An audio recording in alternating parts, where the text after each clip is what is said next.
Now, I want to talk about this concept of source and destination. And I wish I had more time, but I only got like 5 more minutes. So let me talk about the concept of source and destination. This is probably one of the most important pieces of information to know about a transaction detail report. So let me go to the next slide here. I think I have a pretty good illustration there.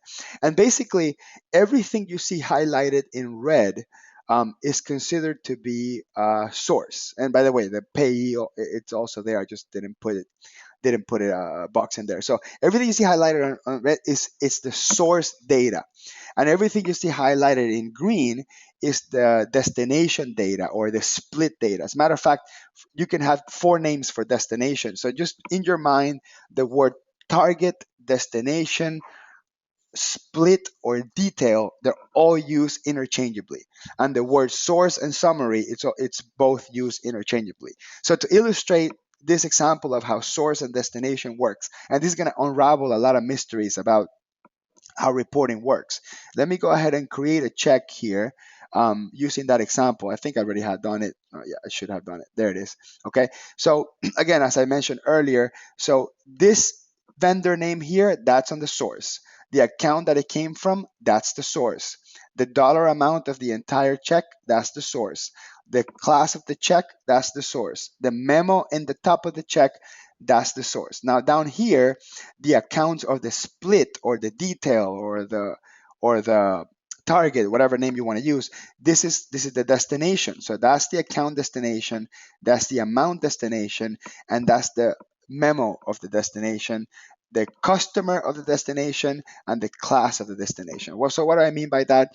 Let me go ahead and pull this report by hitting Control Y, and then I get basically my transaction journal. So on this report that I'm looking at, I'm seeing both the source and the destination. And some of the obvious components here are, for example, under memo and account. So as you can see, the name on the source is Hector. Hector is the vendor that we paid.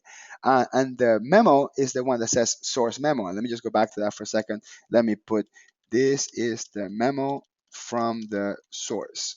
Okay, and then I'm gonna put here, this is the detail memo. Okay, so I'm gonna go ahead and hit save and close so we can see it on that report. And this is exactly what I want to illustrate here. Okay, so you see the memo that comes up is this is a memo from the source, and then we see the memo of each specific line item, and you can see how they're illustrated with debit and credit, how they're set up with classes, and how they're set up with accounts. So if I was to filter this report, going back into the sample I was using, I'm going to click on Customize Report, click on Filter, and click on Detail Level. So I'll go back into how important this particular filter is. When I do a detail level, if I do a summary only and I hit OK, I'm only going to see the source. So I'm going to see the source vendor name, I'm going to see the source memo, the source account, and I'm going to see the source class. And the source dollar amount is a credit because this is a credit to the bank account. Okay.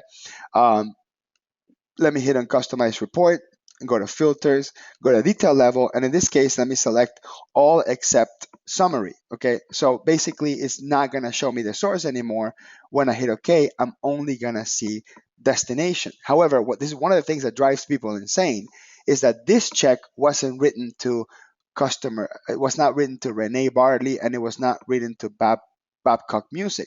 As a matter of fact, these are the names that we chose to job cost these accounts. However, because this name is part of the line item of the destination, we really don't have much of a choice.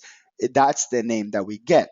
Now, if you wanted to still show the name that belongs to the from the source transaction, I would have to go into customize report, and I have to look for a special column called source name.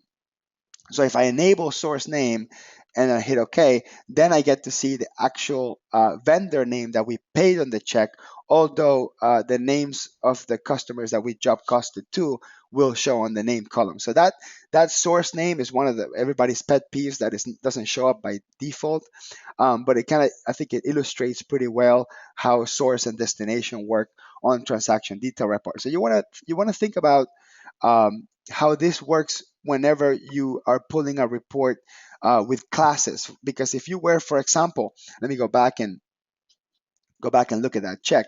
Okay, so if I look at this check right here, if I look at this check, I know this is an overhead check. Okay, so if I were to naively try to pull this check information in a transaction detail report, in which I were going to use that filter, so I'm going to go to class and choose overhead, and then I was going to go to transaction detail or transaction type, sorry, and choose a check. And then I'll go to date and I'll choose today. So in theory, I should see that check in that type of report. And there it is, it's shown.